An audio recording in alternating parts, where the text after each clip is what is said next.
ಭಾರಿ ಕಷ್ಟ.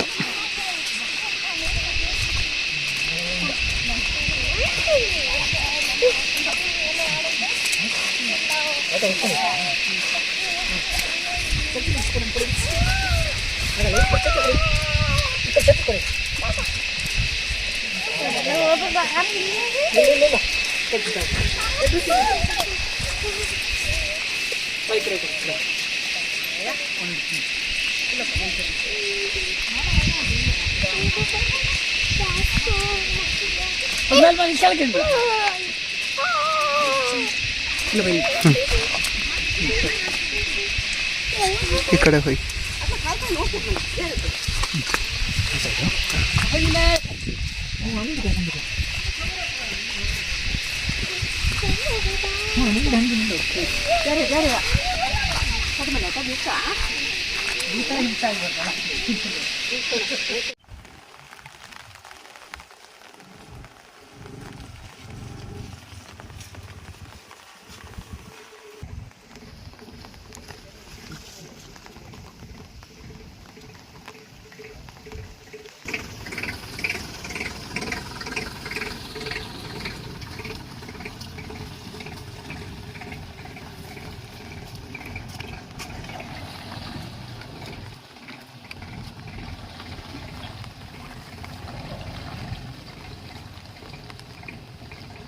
ಚಿಕ್ಕಮಗಳೂರು ಜಿಲ್ಲೆಯ ಕಳಸಾ ತಾಲೂಕಿನ ಸಂಸೆ ಗ್ರಾಮ ಪಂಚಾಯತಿ ವ್ಯಾಪ್ತಿಗೆ ಬರುವ ಎಸ್.ಕೆ. ಮೇಗಲ್ ಗ್ರಾಮಕ್ಕೆ ಬಂದಿದ್ದೇವೆ.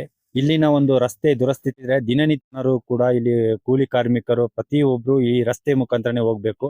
ಕೊನೆಗೋಡು, ಅಡ್ಲಗದ್ದೆ ಮತ್ತೆ ಇಲ್ಲಿ ಪ್ರತಿಯೊಂದು ಕೆಲವೊಂದು ಹೋಗ್ಬೇಕಾದ್ರೂ ತುಂಬಾನೇ ಕಷ್ಟ. ಈ ಸ್ಕೂಲ್ ಮಕ್ಕಳು ದಿನನಿತ್ಯ ಇದರಲ್ಲೇ ಸಂಚಾರ ಮಾಡಬೇಕು.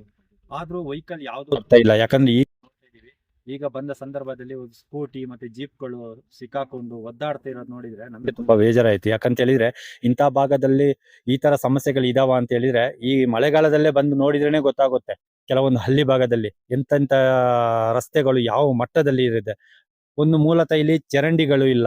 ರಸ್ತೆಯಲ್ಲೇ ನೀರು ಹರಿದು ಹೋಗೋದ್ರಿಂದ ಒಂದು 2 ಅಡಿ 3 ಅಡಿ ಗುಂಡಿ ತರ ಬಿದ್ದಿದೆ ಇಲ್ಲಿ.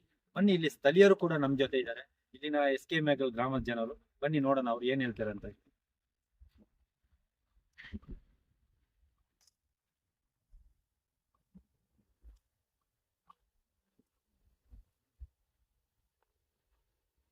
ನಮ್ಮ ಜೊತೆ ಈಗ ಇಲ್ಲಿನ ಗ್ರಾಮಸ್ಥರು ಕೂಡ ಇದ್ದಾರೆ. ನೋಡೋಣ ಈ ರಸ್ತೆ ಬಗ್ಗೆ ಏನ್ ಹೇಳ್ತಾರ ಅಂತ. ಈ ರಸ್ತೆಯಲ್ಲಿ ಎಷ್ಟು ದಿನದಿಂದ ಈ ತರ ಇದೆ? ನನ್ನ ಹೆಸರು ಸುಜಾತ ಅಂತ, ಸಂಸೆ ಗ್ರಾಮ ಕೊನೆಗೋಡಲ್ಲಿ ವಾಸ ಮಾಡ್ತಿದೀವಿ. ಈ ರಸ್ತೆ ಮಳೆಗಾಲ ಬಂದಾಗ ಪ್ರತಿ ವರ್ಷನೂ ಇದೇ ತರ ಆಗ್ತಾ ಉಂಟು. ಅಲ್ಲಿ ನಾವು ಸಮಸ್ಯೆ ಇದು ರಸ್ತೆ ಎಲ್ಲ ಸರಿ ಮಾಡ್ಕೊಡಿ ಅಂತ ಪಂಚಾಯತ್ಗೆ ಅರ್ಜಿ ಕೊಟ್ಟಿದೀವಿ. ಆದ್ರೂ ಕೂಡ ಮಳೆಗಾಲದಲ್ಲಿ ಇದೇ ತರ ಆಗ್ತಾ ಉಂಟು. ಈ ರಸ್ತೆ ಬಗ್ಗೆ ಯಾರು ಅಷ್ಟೆಲ್ಲ ಗಮನ ಹರಿಸಿಲ್ಲ. ಈ ರಸ್ತೆ ಅಂದ್ರೆ ಈ ಕೊನೆಗೂ ಇಲ್ಲಿ ಎಷ್ಟು ಜನ ಈ ರಸ್ತೆಯಲ್ಲಿ ತಿರ್ಗ್ಬೇಕಂದ್ರೆ ಕೊನೆಗೋಡು, ಹಡ್ಲು ಮನೆ, ಆಮೇಲೆ ಹರಿಜನ ಕಾಲೋನಿಗೂ ಸಹ ಇದೇ ರಸ್ತೆ ಹೋಗ್ಬೇಕು. ಈ ಮಕ್ಳು ಸಹ ಇದೇ ರಸ್ತೆಯಲ್ಲಿ ಸ್ಕೂಲಿಗೆ ಹೋಗ್ಬೇಕು. ಈಗ ಏನಂತ ಹೇಳಿದ್ರೆ 1 ಕಿಲೋಮೀಟರ್ ಆ ಕಡೆ ಮುಂದೆ ನಿಲ್ಸಿದಾರೆ. ಗಾಡಿನ ನಿಲ್ಸಿ ಮಕ್ಳು ಮನೆಗೆ ನಡ್ಕೊಂಡು ಹೋಗ್ಬೇಕು. ಈ ರಸ್ತೆಯಲ್ಲಿ ಯಾವುದೇ ಗಾಡಿ ಆಗ್ಬೋದು, ಪಿಕಪ್, ಸ್ಕೂಟಿ ಯಾವ್ದು ಬರ್ತಾ ಇಲ್ಲ. ಅದಕ್ಕೋಸ್ಕರ ತುಂಬಾ ಕಷ್ಟ ಆಗ್ತಾ ಉಂಟು ಎಲ್ಲರಿಗೂ ಅಷ್ಟೇ. ಇದೇ ಒಂದೇ ರಸ್ತೆ ಸಂಪರ್ಕ ಇರೋದ್ರಿಂದ ತುಂಬಾ ಕಂಪ್ಲೇಂಟ್ ಅಂದ್ರೆ ಪಂಚಾಯತ್ಗೆ ನಾವು ತಿಳಿಸಿದೀವಿ.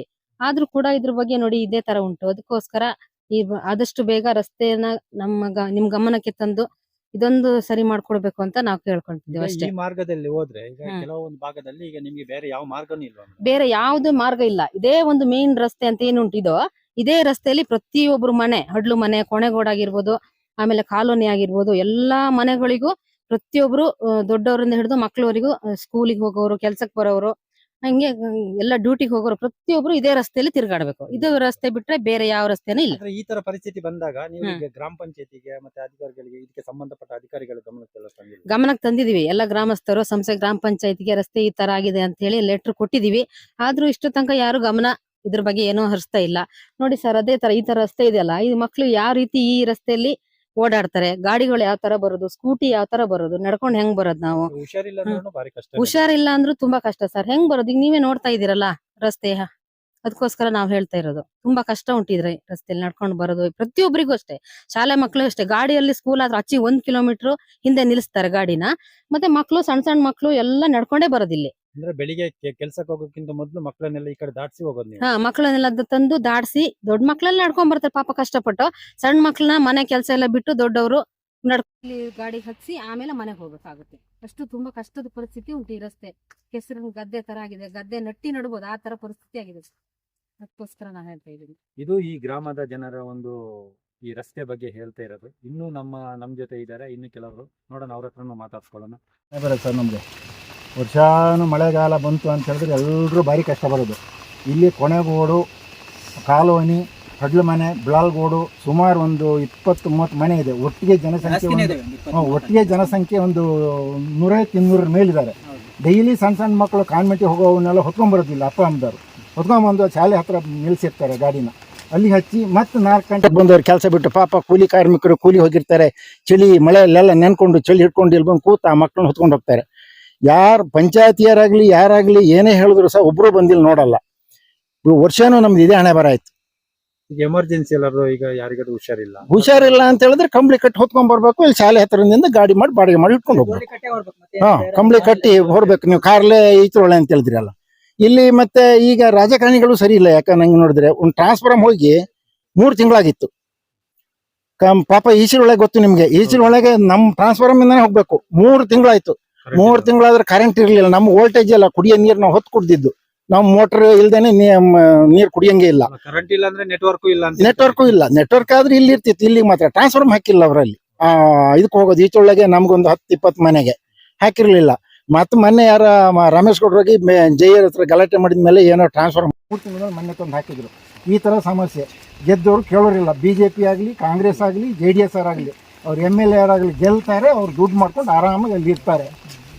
ಬಡವರ ಬಗ್ಗೆ ಏನಿಲ್ಲ ನೋಡಿ. ಈಗ 2 ವರ್ಷ ಆಯ್ತು. ಏನಾದ್ರೂ ಅಭಿವೃದ್ಧಿ 10 ರೂಪಾಯಿ ಅಭಿವೃದ್ಧಿ ಇದೆಯಾ ನಮ್ಮ ಊರಿಗೆ? ಇಲ್ಲ. ಈ ಸರ್ಕಾರ ಫ್ರೀ ಕೊಟ್ಟು ಸರ್ಕಾರ ಪೂರ ಖಾಲಿಯಾಗಿ ಹೋಗಿದೆ. ಇಲ್ಲಿ ಹಾಕೋದಿಲ್ಲ ಅವ್ರು ದುಡ್ಡು. ನಾವು ಕೈಯಾರ ಈಗ ಆಚೆ ವರ್ಷ 4ನೇ ವರ್ಷದಲ್ಲಿ ಒಂದ್ಸರಿ ನಮ್ಮ ತಮ್ಮನೇ ರಿಪೇರಿ ಮಾಡಿದ್ದು 70,000 ರೂಪಾಯಿ ಮಾಡಿ ಆಗಿತ್ತು. ಅವನಿಗೆ ಪಂಚಾಯತಿಗೆ ಕೊಟ್ಟಿದ್ದು 40,000 ರೂಪಾಯಿ, 30,000 ರೂಪಾಯಿ ಕೈಯಿಂದ ಹೋಯ್ತು. ಅದ್ರ ಮೇಲೆ ನಿಂಗೆ ಕೆಟ್ಟ ಕೆಲಸ ಬೇಡ, ಸುಮ್ಮನೆ ಮನೇಲಿ ಕೂತ್ರೆ ಅಂತೇಳಿ ನಾವೆಲ್ಲ ಜೋರು ಮಾಡಿ ಕೂರಿಸ್ಬಿಟ್ಟು ಕ್ಲೀನಾಗಿ ಮಾಡಿದ್ದ. ಆ ಸರಿ ಚೆನ್ನಾಗಿತ್ತು. ಆ ಸರಿ ಚೆನ್ನಾಗಿ ಊರಿನವರೇ ಸೇರ್ಕೊಂಡು ಅವನೇ ಟ್ರ್ಯಾಕ್ಟರ್ ಮಾಡಿ ಯಾರಿಗೂ JCB ಎಲ್ಲ ಬರೋಕ್ಕೆ ಮೊನ್ನೆಲ್ಲ ಹೊಡೆದಿದ್ದ. ಈಗ ಎಲೆಕ್ಷನ್ ಟೈಮಲ್ಲಿ ಬಂದಾಗ ಎಲ್ಲರೂ ಜನ ಹೇಳ್ತಾರಲ್ಲ, ಜನಪ್ರತಿನಿಧಿಗಳು ನೀವು ಮಾಡ್ಕೊಡ್ತೀವಿ ಅಂತ ಹೇಳಿ. ಜನಪ್ರತಿನಿಧಿಗಳಿಗೆ ಒಂದು ಕೆಲಸ ಇದೆ ಸರ್. ಈಗ ಜನಪ್ರತಿನಿಧಿಗಳಂತ ಹೇಳಿದ್ರೆ ಜನರಿಗೆ ಏನು ಗೊತ್ತಾ, ಕೊಡ್ತಾರೆ, ದುಡ್ಡು ಕೊಡ್ತಾರೆ. ಮತ್ತೊಂದು ದಿವಸ ಬಂದ ಕೇಳಿದಾಗ ಮಾರ ನಿನಗವತ್ತೆ ನಾನು ನೋಡಿರ್ಲಿಲ್ಲ, ನಾ ಚೆನ್ನಾಗಿ ಅಂತಾರೆ. ಮುಗೀತು. ಅದೇ ನೋಡಿದ್ದು ಇಲ್ಲ. ಆಗ ಕುಡ್ದಿದ್ದೆ ಬಂತು, ಇವರು ಮಲಗಿದ್ದೆ ಬಂತು. ಮತ್ತೆ ಬರೋದಿಲ್ಲ ಅವರು. ಜಾಸ್ತಿ ಮಾತಾಡ್ತಾರೆ. ಮಾರ ಯಾವತ್ತು ಕೊಡ್ಲಿಲ್ಲ ನಿಂಗೆ ದುಡ್ಡು, ಓಟಿಗೆ ದುಡ್ಡು ಕೊಟ್ಟಿದ್ದೀನಲ್ಲ ಅಂತಾರೆ. ಎಲ್ಲ ಪಕ್ಷದವರು ಆ ಪಕ್ಷ ಈ ಪಕ್ಷ ಅಂತ ನಾನು ಒಂದು ಪಕ್ಷ ಅಂತ ದೂರೋದಿಲ್ಲ. ಅದಕ್ಕೆ ನಾವು ಬುದ್ಧಿವಂತರಾಗಬೇಕು. ದುಡ್ಡು ತಗೊಳ್ಬಾರ್ದು. ನಮಗೆ ನಿಮ್ಮ ಫ್ರೀನೂ ಬೇಡ. ನಮಗೆ ನೋಡಿ, ಈಗ ಫ್ರೀ ಕೊಟ್ಟು ಏನು ಪ್ರಯೋಜನ? ಈಗ ನಮಗೆ ಮೇನ್ ಬೇಕಾಗಿತ್ತು ರಸ್ತೆ. ಈಗ ಫ್ರೀ ನಮಗೆ ಬೇಡ. ನಮಗೆ ಕರೆಂಟಿಗೆ ದುಡ್ಡು ತಗೊಳ್ಳಿ, ಇದಕ್ಕೂ ರಸ್ತೆಗೂ ಟ್ಯಾಕ್ಸ್ ತಗೊಳ್ಳಿ, ಎಲ್ಲದೂ ತಗೊಳ್ಳಿ. ನಮ್ಗೆ ಫ್ರೀ ಬೇಡ. ನಮ್ಗೆ ಹೋಗೋಕ್ಕೆ ಬರೋಕ್ಕೆ ಮನೆ ತನಕ ಆರಾಮಾಗಿ ನೋಡಿ. ಕೂಲಿ ಕಾರ್ಮಿಕರು ಅವ್ರ ಮನೆಗೆ ಆರಾಮಾಗಿ ಹೋಗಿ ಆರಾಮಾಗಿ ಬರಂಗಿರ್ಬೇಕು ಅಷ್ಟೇ ಜನಗಳಿಗೆ. ಫ್ರೀ 2,000 ತಗೊಂಡು ನಾವು 3,000 ತಗೊಂಡು ಕರೆಂಟ್ ಫ್ರೀ ಮಾಡಿ ಏನು ಉಳಿತದೆ ನಮ್ಗೆ? ಅದು ಅಲ್ಲಿ ಉಳಿಯೋದಿಲ್ಲ. ಫ್ರೀ ಕೊಟ್ಟಿದ್ದು ನಮ್ಮ ಗಣಸರ ಕಿತ್ತದ್ದು ಇನ್ನೊಬ್ರಿಗೆ ಕೊಟ್ಟಿದ್ದು, ಅದು ಬೇರೆ. ಅದು ಬೇಡ ನಮಗೆ. ಆರಗಳೇ ಬೇಡ. ಆದರೂ ಗ್ರಾಮಕ್ಕೆ ಬೇಕಾಗಿದ್ದು ರಸ್ತೆ ನಮ್ಗೆ ಮೇನ್ ಅವ್ರು ಇಂಪ್ರೂವ್ ಮಾಡಬೇಕು. ನೋಡಿ, 2 ವರ್ಷ ಆಯಿತು, ಏನೂ ಇಂಪ್ರೂವ್ ಇಲ್ಲ. ಈಗ ಆ ದುಡ್ಡನ್ನು ಎಷ್ಟು ಕೋಟಿಗಟ್ಟಲೆ ದುಡ್ಡನ್ನು ವೇಸ್ಟ್ ಮಾಡ್ತಾರಲ್ಲ, ಹಾಕಿ ಇಂಥ ರಸ್ತೆಯನ್ನು ಡಾಂಬರ್ ಮಾಡಿಕೊಟ್ರೆ ನಮಗೆ ಮೇನು ಇಲ್ಲಿ MLA ಅವ್ರ ಗಮನಕ್ಕೊಂದು ಬರಬೇಕು. ಇಲ್ಲಿಂದ ಶಾಲೆಯಿಂದ ಟು ಕೊನೆಗೋಡು ಹರಿಜನ ಕಾಲೋನಿ ಹೋಗೋದು, ಇನ್ನು ಬ್ಲಾಲ್ಗುಡಿ ಹೋಗೋದು, ಇಲ್ಲಿಂದ ಹಿಡಿದು ಈ ಡಾಮರ್ ರಸ್ತೆಯಿಂದ 2 ಕಿಲೋಮೀಟರ್ ಡಾಮರ್ ಆಗಬೇಕು. ನಮ್ಗೆ ಮಾಡ್ಕೊಡ್ಬೇಕು ಅವರು ಬೇಗ. ಯಾಕಂತ ಹೇಳಿದ್ರೆ ಇಲ್ಲಿದ್ರೆ ಭರವಸೆ ಇದೇ ಪರಿಸ್ಥಿತಿ ನಮಗೆ. 2 ಕಿಲೋಮೀಟರ್ ಮಾಡಿದ್ರೆ ಸೀದಾ ಒಂದೇ ರೋಡಲ್ಲಿ ಹೋದರೆ ಬ್ಲಾಲ್ಗೋಡು ಹಡ್ಲು ಮನೆ ಹಿಂಗೆ ಹೋಗ್ತದೆ. ಹಂಗೆ ಹೋಗಬೇಡ. ಅಲ್ಲಿ ಹೋಗಿ ಅಲ್ಲೊಂದು ಡಿವೈಡ್ ಆಗಿದೆ. 1 ಕಿಲೋಮೀಟರ್ ಆ ಕಡೆ, 1 ಕಿಲೋಮೀಟರ್ ಈ ಕಡೆ, 2 ಕಿಲೋಮೀಟರ್ ಮಾಡಿಕೊಟ್ಬಿಟ್ರೆ ಮತ್ತೆ ಸದ್ಯಕ್ಕೆ ಈ ಪರಿಸ್ಥಿತಿ ಆಗೋದು ಕಷ್ಟ. ಯಾರು ಕೇಳಲ್ಲ. ಇನ್ನು ಕೊನೆಗಡೆಗೆ ಅಲ್ಲಿ ಒಂದು ಸೇತುವೆ ಆಗಬೇಕು. ಅದೇನೋ ಮೊನ್ನೆ ಸ್ವಲ್ಪ ಗುಂಡಿ ಪಂಡಿ ತೆಗೆದು ಇಟ್ಟಿದ್ದಾರಂತೆ. ಅದೆಂತ ಆಗಿದೆ, ಸಂಚಯನ ಆಗಿದೆ. ದುಡ್ಡು ತುಂಬ ವರ್ಷ ಆಗಿದೆ. ಇನ್ನೊಂದು ಸ್ವಲ್ಪ ದುಡ್ಡು ಬೇಕಿತ್ತಂತೆ. ಈಗ MLA ಹಾಕಿರೋ ಬಿಟ್ಟಾರೆ ಗೊತ್ತಿಲ್ಲ ನಮಗೆ. ಅದು ಒಂದು ಸೇತುವೆ ಅವರಿಗೊಂದು ಆಗಬೇಕು. ಇದೊಂದು ರಸ್ತೆ ಮೇನ್ ಆಗಬೇಕು. ಇಷ್ಟು ಗುಂಡಿ ಬೀಳೋ ರಸ್ತೆ ಇನ್ನೆಲ್ಲೂ ಇಲ್ಲ. ನಿಮ್ಮ ಹೆಸರು? HO ಗೋಪಾಲ್ಗೌಡ ಅಂತೇಳಿ. ಸರ್ ನಮಸ್ತೆ, ನನ್ನ ಹೆಸರು ಮಾಲ್ತೇಶ್ ಅಂತ. ನಾನು SK ಮೇಗಲ್ ಗ್ರಾಮದ ನಿವಾಸಿ. ನೀವು ಈಗಾಗಲೇ ನೋಡ್ತಿರ್ಬೋದು ನಮ್ಮ ರೋಡ್ ಎಷ್ಟು ಮಟ್ಟಿಗೆ ಹಾಳಾಗಿದೆ ಅಂತ. ಇಲ್ಲಿ ಮೇನ್ ಹೇಳ್ಬೇಕಂದ್ರೆ ಸ್ಥಳೀಯ ರಾಜಕಾರಣಿಗಳಾಗಿರ್ಬೋದು ಅಥವಾ ಅಧಿಕಾರಿಗಳಾಗಿರ್ಬೋದು ಓಟ್ ಕೆಲೋ ಟೈಮಲ್ಲಿ ಅವ್ರು ಬರ್ತಾರೆ, ಆದ್ರೆ ನಮ್ ಕಷ್ಟ ಕೇಳಕ್ಕಂತ ಇಷ್ಟ ತನಕ ಯಾರು ಬಂದಿಲ್ಲ. ಏನಾಗಿದೆ, ಊರ್ ಗತಿ ಏನಾಗಿದೆ, ರೋಡ್ ಹೆಂಗಿದೆ, ನೆಟ್ವರ್ಕ್ ಸಮಸ್ಯೆ ಆಗಿರ್ಬೋದು, ಹಲವಾರು ಸಮಸ್ಯೆ ನಾವು ಎದುರಿಸ್ತಿದ್ದೀವಿ ಸುಮಾರು ವರ್ಷದಿಂದ. ಅದು ಒಂದು ಸಮಸ್ಯೆ ಇಷ್ಟ ತನಕ ಅವರು ಏನು ಊರ್ ಏನಾಗಿದೆ, ಏನು ಅಭಿವೃದ್ಧಿ ಆಗಿದೆ ಅಂತ ನೋಡಕ್ ಬರಲ್ಲ.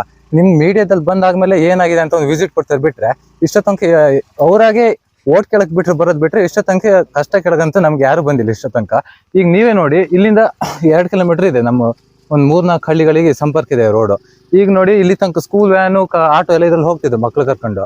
ಈಗ ಏನಾಗಿದೆ, ಆಟೋದವರು ಸ್ಕೂಲ್ ವ್ಯಾನ್ ಅಲ್ಲಿ ಇಲ್ಲಿ ಕೆಳಗೆ ಹೋಗಕ್ಕಾಗಲ್ಲ, ಸಿಗಕ್ಕಂತವೆ, ಗಾಡಿ ಹಾಳಾಗುತ್ತೆ ಅಂತ ಹೇಳ್ತಾರೆ. ಹಾಗಾಗಿ 2 ಕಿಲೋಮೀಟರ್ ಡೈಲಿ ಮಕ್ಳು ಅವ್ರ ಮನೆಯಿಂದ ಇಲ್ಲಿ ತನಕ ತಂದು ಬಿಡ್ಬೇಕು. ಬೆಳಿಗ್ಗೆನೂ ತಂದು ಬಿಡ್ತಾರೆ, ಸಂಜೆನೂ ತಂದು ಬಿಡ್ತಾರೆ. ಮಕ್ಳಿಗೆ ಮೇನ್ ಸಮಸ್ಯೆ ಆಗಿದೆ ಸರ್ ಇಲ್ಲಿಗ. ಇದಕ್ಕೆ ಸಂಬಂಧಪಟ್ಟ ಅಧಿಕಾರಿಗಳಿಗೆ ಏನಾದ್ರು ಕರೆ ಮಾಡಿ ಈ ತರ ಇದೆ ಸಮಸ್ಯೆ ಏನಾದ್ರು? ಸರ್ ಮೀಡಿಯಾ ಮುಖಾಂತರ ಅವ್ರು ಬರ್ಬೇಕು ಬಿಟ್ರೆ, ನಾವಾಗ್ಲಿ ಏನ್ ಅರ್ಜಿ ಕೊಟ್ರು, ಫೋನ್ ಮಾಡಿದ್ರು, ಅವ್ರು ಏನು ರೆಸ್ಪಾನ್ಸ್ ಮಾಡಲ್ಲ ಸರ್. ಇದ್ರ ಬಗ್ಗೆ ಕ್ಷೇತ್ರದ ಡೈರೆಕ್ಟ್ ಏನಾದ್ರು ಒಂದು ಅರ್ಜಿ ಏನಾದ್ರು ಮುಖಾಂತರ ಮಾಡಿ MLA ಸಾಹೇಬರು ಏನಾದ್ರು ಅದನ್ನ ಕೊಡ್ಬೇಕಂತಿದೀವಿ ಸರ್, ಅದಕ್ಕೆ ರೆಡಿ ಮಾಡ್ಬೇಕು, ಕೊಡ್ತೀವಿ ಅವ್ರಿಗೊಂದು. ಹಾಗೆ ಸ್ಥಳೀಯ ರಾಜಕಾರಣಿಗಳಿಗೂ ಮತ್ತೆ ಅಧಿಕಾರಿಗಳಿಗೆ ಪಂಚಾಯತ್ ಅದಕ್ಕೊಂದು ಅರ್ಜಿ ಕೊಡ್ಬೇಕಂತಿದೀವಿ. ಈಗ ಗ್ರಾಮ ಪಂಚಾಯತಿಗೆ ಎಲ್ಲರೂ ಮನವಿ ಕೊಟ್ಟಾಗ ಮತ್ತೆ ಅವ್ರಿಗೆ ಏನಾದ್ರು ಅಧಿಕಾರಿಗಳ ಗಮನ ತಂದಾಗ ಅವ್ರು ಸರ್ ಇದು ಬೇಸಿಗೆ ಕಾಲದಲ್ಲೇ ಮಾಡ್ಬೇಕಿತ್ತು. ಸರಿ ಗ್ರಾಮ ಪಂಚಾಯತಿಗೆ ಅವ್ರು ಮನವಿ ಮಾಡಕ್ ಹೋದ್ರೆ ಅವರು ಸರಿ ರೆಸ್ಪಾನ್ಸ್ ಮಾಡಲ್ಲ ಸರ್. ಅವ್ರು ಅಧ್ಯಕ್ಷರಾಗಿರ್ಬೋದು, ಸದಸ್ಯರಾಗಿರ್ಬೋದು, ನಾವು ಊರ್ನವ್ರು ಹೋಗಿದ್ಕೊಳ್ಳೋ ಏನು ರೆಸ್ಪಾನ್ಸ್ ಮಾಡಲ್ಲ, ಫೋನ್ ರಿಸೀವ್ ಮಾಡಲ್ಲ. ಹಾಗೆ ಇಲ್ಲಿ ಸಂಸ್ಥೆ ಗ್ರಾಮ ಪಂಚಾಯತ್ ಅಂತ PDO 6 ತಿಂಗಳಿಗೆ 3 ತಿಂಗಳಿಗೆ ಒಬ್ಬೊಬ್ರು ಚೇಂಜ್ ಆಗ್ತಿರ್ತಾರೆ. ಅವ್ರು ಇಲ್ಲಿ ಸಮಸ್ಯೆ ನೋಡೋಷ್ಟೊತ್ತಿಗೆ ಅವರು ಇನ್ನೊಂದ್ ಕಡೆ ಟ್ರಾನ್ಸ್ಫರ್ ಆಗಿ ಹೋಗ್ತಾರೆ. ಹಾಗೆ ಬೇಸಿಗೆ ಕಾಲದಲ್ಲೆಲ್ಲ ನಾವೇ ನಮ್ ಊರವರೆಲ್ಲ ದುಡ್ಡು ಕಲೆಕ್ಟ್ ಮಾಡಿ ಒಂದ್ಸಲ ರೆಡಿ ಮಾಡ್ಕೊಂಡಿದ್ವಿ. ಆದ್ರೂ ಅದು ತಾತ್ಕಾಲಿಕ ಮಾಡಿದ್ದು, ಪರ್ಮನೆಂಟ್ ಏನಲ್ಲ. ಅದ್ ನೋಡಿ ಮಳೆ ಬಂದ್ಕೊಳ್ಳಿ ಇದೇ ಹಣೆ ಬರಾಗುತ್ತೆ ಸರ್ ಇದು. ಈಗ ಕಳೆದ ವರ್ಷ ಕೂಡ ನಮ್ಮ ಮಾನವ ಹಕ್ಕು ನ್ಯಾಯಾಧೀಶರು ಕೂಡ ಈ ಸ್ಥಳಕ್ಕೆ ಭೇಟಿ ಹೌದು. ಈ ಭಾಗಕ್ಕೆ ಕೊನೆಗೋಡು ಗ್ರಾಮಕ್ಕೆ ಅವಾಗ ಏನಾದ್ರು ಹೇಳಿದ್ರು? ಅವಾಗ ಅವ್ರು ಹೇಳಿದ್ರು ಮಾನವ ಹಕ್ಕುಗಳ ಆಯೋಗದ ಮೂಲಕ ನಾನು ಇದಕ್ಕೊಂದು ಅರ್ಜಿ ಹಾಕ್ತೇನೆ, ಇದು ಸ್ಕೂಲ್ ಹತ್ರದಿಂದ ಹಿಡಿದು ಕಾಲೋನಿ ಡೆಡ್ ಎಂಡ್ ತನಕ ಒಂದು ಪ್ಲಾನಿಂಗ್ ಮಾಡಿ ಕೊಡ್ಬೇಕಾಗುತ್ತೆ ಅಂತ ಹೇಳಿದ್ರು. ಅಧಿಕಾರಿಗಳು ಇದ್ರು, BO ಮೂಡಿಗೆರೆ ಅವರೆಲ್ಲ ಇದ್ರು. ಹಾಗಾಗಿ ಅದು ಅಪ್ರೂವ್ ಆಗಿಲ್ಲ ಅಂತ ಕಾಣುತ್ತೆ ಸರ್. ಅದು 1,60,00,000 ಏನೋ ಒಂದು ಪ್ಲಾನಿಂಗ್ ಇತ್ತು, ಅದು ಅಪ್ರೂವ್ ಆಗಿಲ್ಲ ಅಂತ ಕಾಣಿಸ್ತಿದೆ ಸರ್. ಏನು ರೆಸ್ಪಾನ್ಸ್ ಮಾಡ್ಲಿಲ್ಲ ಅದಕ್ಕೆ. ಮಾಲ್ತೇಶ್ ಅಂತ ನೋಡಿ ಸರ್, ಇಲ್ಲಿ 20 ವರ್ಷದಿಂದನೂ ಇದೇ ಪರಿಸ್ಥಿತಿ ಆಗ್ತಾ ಉಂಟು. ಯಾವ ಶಾಲೆ ಮಕ್ಕಳಿಗೂ ಮುಂದುವರಿಯಕ್ ಆಗ್ತಿಲ್ಲ. ಕಾರಣ ಇಷ್ಟೇ, ಮಳೆಗಾಲದಲ್ಲಿ 3 ತಿಂಗಳು 4 ತಿಂಗಳು ಶಾಲೆ ಹೋಗ್ತಾಗಲ್ಲ. ಒಂದು ಕೆಲ್ಸಕ್ಕೆ ಹೋಗ್ಬೇಕಾದ್ರೆ ಬೇರೆ ಹಳ್ಳಿಗಳಿಗೆ ಹೋಗ್ಬೇಕು. ಇಲ್ಲೊಂದು 48 ಮನೆ ಇದಾವೆ, ಎಲ್ಲ ಇನ್ನೊಬ್ರು ಮನೆ ಕೆಲಸ ಮಾಡೋರೆ. ಅವ್ರು ನಿಜವಾಗ್ಲೂ ಬಾಡಿಗೆ ಮಾಡ್ಕೊಂಡು ಹೋಗಿ ಬಂದು 500-600 ರೂಪಾಯಿ ಸಂಬಳ ತಗೊಂಡ್ರು ಅವ್ರಿಗೆ ಉಳಿತಿರೋದು ಬರೀ 100 ರೂಪಾಯಿ. ಇನ್ನಿರೋದು ಪೂರ ಇದಕ್ಕೆ ಆಗಿ ಹೋಯ್ತು. ಆದ್ರೆ ಇದೇ ಪರಿಸ್ಥಿತಿ ಆದ್ರೆ ಇನ್ ಮುಂದೆ ಮಕ್ಕಳು ಮರಿಗಳೆಲ್ಲ ಉದ್ಧಾರ ಆಗೋದು ಹೇಗೆ? ಈ ಊರೇ ಬಿಟ್ಟು ಹೋಗೋಣ ಅನ್ನೋ ಪರಿಸ್ಥಿತಿಲಿ ಮಕ್ಕಳಿದ್ದಾರೆ ಈಗ. ಕಾರಣ ಏನು?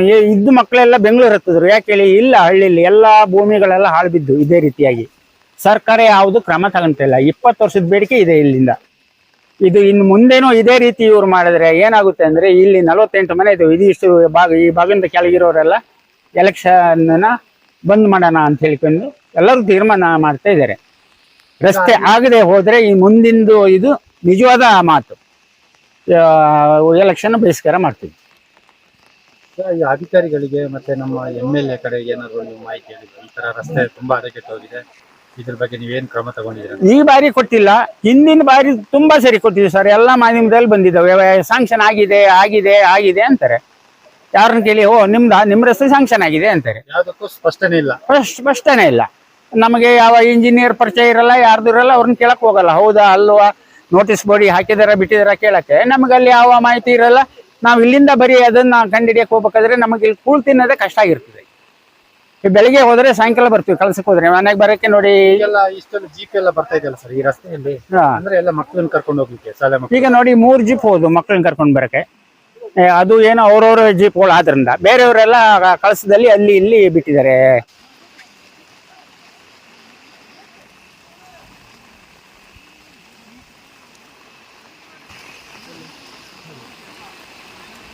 ಬೆಳಿಗ್ಗೆ ಆಟೋ ಸಿಕ್ಕಾಕೊಂಡು ಒಂದು ವಿಡಿಯೋ ಇದೆ.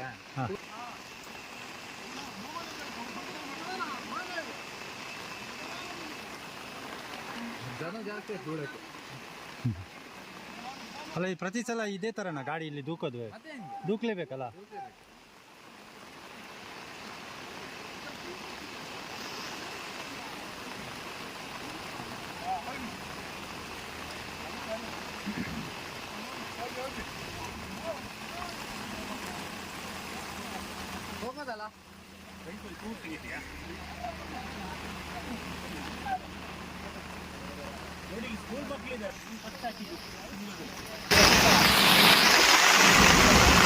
ಇದೆ ಕಾರಲ್ಲಿ ಇದೇ ಥರನಾ ಸಿಕ್ಕಾಕೊಳ್ಳೋದು ಕಾರು? ಒಬ್ಬನೇ ಬರ್ತಾವ ಸಿಕ್ಕಾಕೊಂಡು ಇದೇ ಗೋಲ್ ಹಾಕ್ತೀನಿ ಡೈಲಿ ಇದೇ ಥರ? ಮಧ್ಯಾಹ್ನ 3 ಗಂಟೆ ಕರ್ಕೊಂಡು ಬರ್ಬೇಕು, ಇನ್ನು 2:30. ಹಾಂ. ಅವ್ರು ಒಬ್ಬರು ಕಾಲೇಜಿಗೆ ಹೋಗ್ಬೇಕು, ಒಬ್ಬರು ಇಲ್ಲಿ ಗೇಮಿಗೆ ಹೋಗ್ಬೇಕು. ಡೈಲಿ ಹೋಗ್ಬೇಕು ಅಪ್ ಆ್ಯಂಡ್ ಡೌನ್.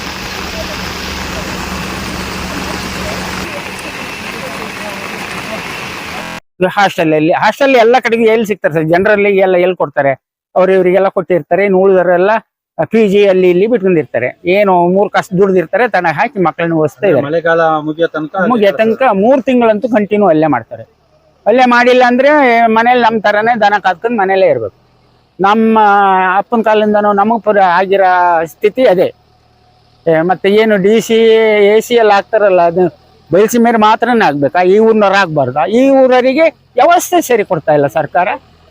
ಬಂದು ಕೋಟಿಗಟ್ಟಲೆ ದುಡ್ಡು ನೋಡಿ, ಎಲ್ಲೆಲ್ಲಿಗ ಕೋಟಿ ಸ್ಯಾಂಕ್ಷನ್ ದಿವಸ ನಾವು ಟಿವಿಗಳಲ್ಲಿ ಕೇಳ್ತೀವಿ. ಈ ರಸ್ತೆಗಳನ್ನು ಈ ರೀತಿ ಇದಾವೆ. ಹಣ ಎಲ್ಲಿ ಹೋಗುತ್ತೆ ಏನು ಅಂತ ಗೊತ್ತಿಲ್ಲ. ಇದು ಸರ್ಕಾರ ಇನ್ನು ಮುಂದೆ ಕ್ರಮ ಕರೆಕ್ಟಾಗಿ ತಗೊಂಡಿಲ್ಲ ಅಂದ್ರೆ ನಿಜವಾಗ್ಲೂ ಯಾವ ರಾಜಕೀಯವೂ ಇರೋದು ವೇಸ್ಟ್ ಅಂತ ಕಾಣುತ್ತೆ. ಎಂಥದ್ದು ಕೇಳಿ ನಾವೇ ಮಾಡ್ಕೊಳ್ಬೋದು. ಸರಿ 83 ಲೋಡ್ ಮಣ್ಣು ಹಾಕಿಸಿದ್ವಿ ಇದಕ್ಕೆ ಗ್ರಾವಿಲು.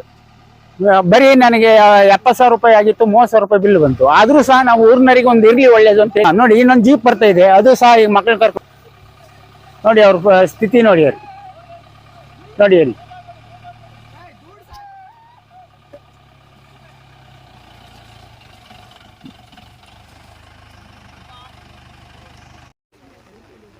ಹೀಗೆ ಪರಿಸ್ಥಿತಿ ಹೀಗೆ ಸರ್. ಇದು ಸರಿಯಾದ ರೀತಿಯಿಂದ ಒಂದು ಸರ್ಕಾರಕ್ಕೆ ಮನವಿ ಮಾಡಿ ಮುಂದೆ ಇನ್ನು ಕ್ರಮ ತಗೊಂಡ್ರೆ ಒಳ್ಳೇದು. ತಗೊಂಡಿಲ್ಲ ಅಂದ್ರೆ ನಾವು ಇನ್ನು ಹೋರಾಟಕ್ಕೂ ಇಳಿಬೇಕಾಗುತ್ತೆ. ಇನ್ನು ಲಾಸ್ಟ್ ಅಷ್ಟೇ ಇರೋದು. ಎಲೆಕ್ಷನ್ ಬೇಸಿಗೆ ಗ್ಯಾರಂಟಿ ಅನ್ನೋದೊಂದು ತೀರ್ಮಾನ ಆಗಿದೆ. ಇದು ಮಾಡಿಸಿ ಕೊಟ್ರೆ ಸರ್ಕಾರ ಬಂದು ಕರೆಕ್ಟ್ ಆಗಿ ಈ ಊರಿನ ಜನಗಳದ ಕುಂದುಕೊರತೆ ತಪ್ಪಿಸಿದರೆ ಪರವಾಗಿಲ್ಲ. ಇಲ್ಲದೆ ಹೋದ್ರೆ ಮುಂದಿನ ದಿನಗಳಲ್ಲಿ ಬಹಳ ದೊಡ್ಡ ನಿಜವಾಗ್ಲೂ ನಾವಿಲ್ಲಿ ಬದುಕದೇ ವೇಸ್ಟ್ ಆಗಿ ನಮ್ಮ ಮನಸ್ಸಿಗೆ ಕಾಣ್ತಾ ಇದೆ. ರಮೇಶ್ ಅಂತೇಳಿ.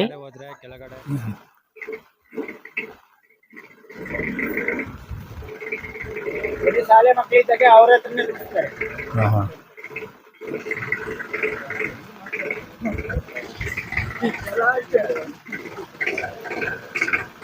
ನೋಡಿ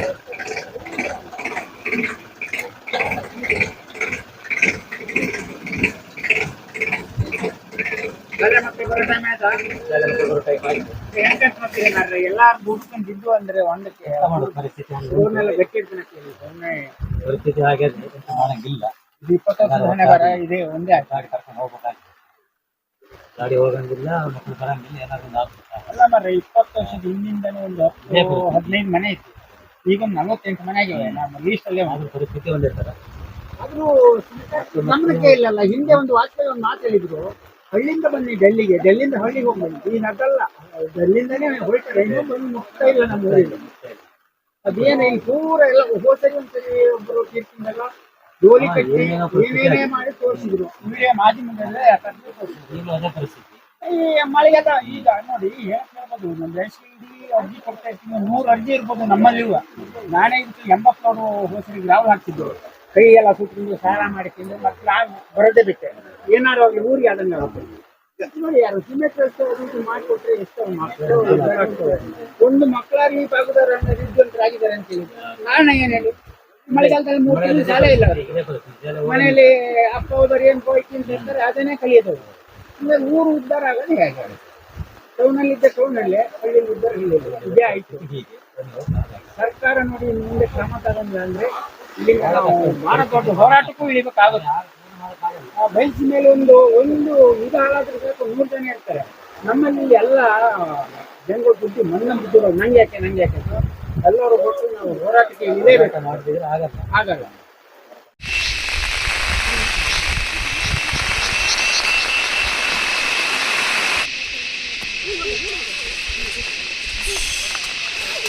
ಭಾರಿ ಕಷ್ಟ.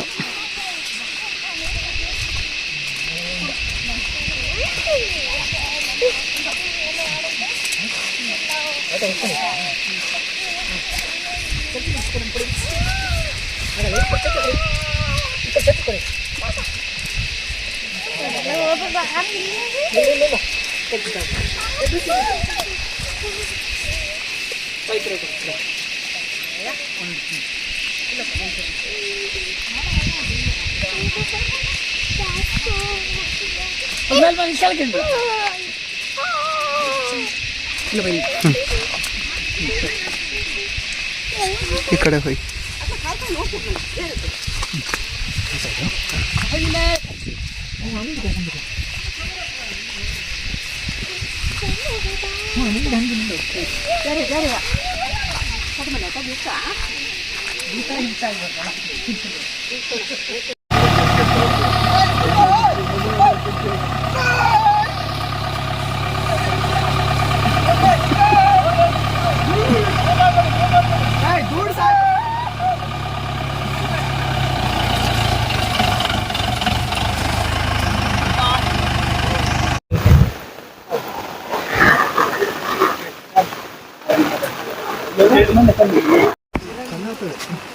ಈಗ ನಮ್ಮ ಜೀಪ್ ಚಾಲಕರು ಕೂಡ ಇದ್ದಾರೆ, ಅವ್ರ ಹತ್ರನೇ ಕೇಳೋಣ.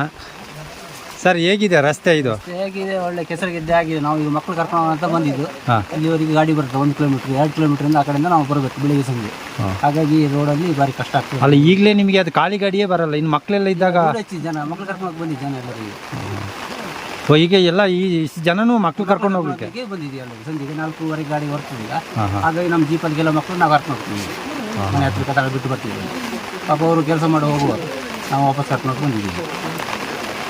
ಎಷ್ಟು ಕಿಲೋಮೀಟರ್ ಇದಿದೆ ಸರ್? 2 ಕಿಲೋಮೀಟರ್ ನಮಗೆ ಇಲ್ಲಿ ಇದು ರಸ್ತೆ ಇದೇ ತರ ಇದೆ, 2 ಕಿಲೋಮೀಟರ್. 2 ಕಿಲೋಮೀಟರ್ ಐತೆ ಹಿಂದೆ ಉಂಟು ನೋಡಿ. ಈಗ ಏನು ಜಲ್ಲಿ ಕಿಲ್ಲಿ ಏನು ಹಾಕಿ ವ್ಯವಸ್ಥೆ ಮಾಡಿಲ್ವಾ? ಕೆಲಸ ಎಲ್ಲ ಮಾಡಿದ್ದು, ಆದರೂ ಹೊಂಡ ಕೆಸರು ಆಗ್ತಾ ಉಂಟು ಮಳೆಗಾಲದಲ್ಲಿ. ಚರಂಡಿ ಸಮಿತಿ ಇಲ್ಲ ರೋಡಲ್ಲಿ. ಈ ರಸ್ತೆಗೆ ಚರಂಡಿ ಬೇರೆ ಇಲ್ಲ, ಚರಂಡಿ ಮೈನ್ ಇಲ್ಲ. ಇದಕ್ಕೆ 2 ಕಿಲೋಮೀಟರ್ ಆಗಲೇಬೇಕು ಗಿಡ ಮರ ಮೇಯ್ನಾಗಿ ತಯಾರು ಮಾಡಿಕೊಡ್ಲೇಬೇಕು ಈ ಸರ್. ನಿಮ್ಮ ಹೆಸರು? ನಮ್ಮ ಹೆಸರು ಸುರೇಂದ್ರ ಅಂತೇಳಿ ಇದ್ದಾವೆ.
ಚಿಕ್ಕಮಗಳೂರು ಜಿಲ್ಲೆಯ ಕಳಸಾ ತಾಲೂಕಿನ ಸಂಸೆ ಗ್ರಾಮ ಪಂಚಾಯತಿ ವ್ಯಾಪ್ತಿಗೆ ಬರುವ SK ಮೇಗಲ್ ಗ್ರಾಮದ ಒಂದು ರಸ್ತೆ ದುರಸ್ತಿ ಕಂಡು ಇವತ್ತು ಆ ಗ್ರಾಮದ ಜನರು ಮಾಧ್ಯಮದ ಮೂಲಕವಾದ್ರೂ ನಮಗೆ ರಸ್ತೆ ಭಾಗ್ಯ ಸಿಗುತ್ತಾ ನೋಡುವ ಅಂತ ಹೇಳಿ ಇವತ್ತು ನಮ್ಮನ್ನು ಈ ಭಾಗಕ್ಕೆ ಕರೆಸಿ ಇಲ್ಲಿನ ರಸ್ತೆಯ ದುರಸ್ಥಿತಿ ನೋಡಿದ್ರೆ ತುಂಬಾ ಬೇಜಾರಾಗುತ್ತೆ. ಯಾಕಂತ ಹೇಳಿದ್ರೆ ಅಧಿಕಾರಿಗಳು ನಾವು ಎಷ್ಟೇ ಮನವಿ ಮಾಡಿದ್ರು ಯಾವುದಕ್ಕೂ ಸ್ಪಂದಿಸುತ್ತಿಲ್ಲ. ಹಾಗಾಗಿ ನಾವು ಮಾಧ್ಯಮದ ಮೂಲಕವಾದ್ರೂ ಅದಕ್ಕೆ ಏನಾದ್ರೂ ಅಧಿಕಾರಿಗಳಿಗೆ ತಲುಪಲಿ ಅಂತ ಹೇಳಿ ಈ ಭಾಗಕ್ಕೆ ಕರೆದಿದ್ದಾರೆ. ಇವತ್ತು ಆ ಪರಿಸ್ಥಿತಿ, ಆ ಭಾಗದ ಜನರ ಪರಿಸ್ಥಿತಿ ನೋಡಿದ್ರೆ ತುಂಬಾನೇ ಕಷ್ಟ.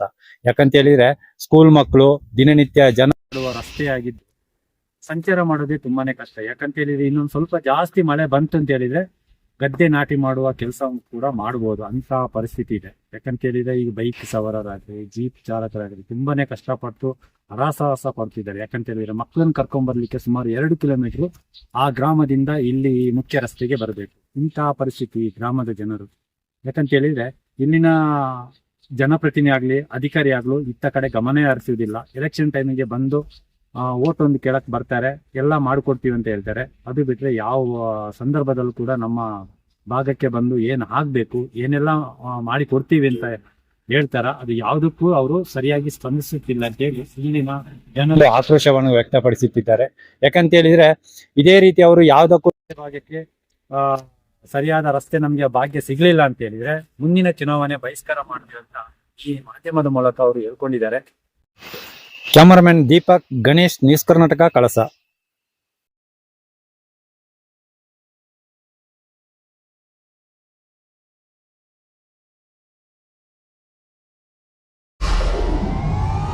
ವಿಡಿಯೋ ನೋಡಿದ್ದಕ್ಕೆ ಧನ್ಯವಾದಗಳು. ಮುಂದಿನ ವಿಡಿಯೋದಲ್ಲಿ ಸಿಗೋಣ. ಕ್ಷಣ ಕ್ಷಣದ ಸುದ್ದಿಗಾಗಿ ವೀಕ್ಷಿಸಿ ನ್ಯೂಸ್ ಕರ್ನಾಟಕ, ಸದಾ ನಿಮ್ಮ ಜೊತೆ.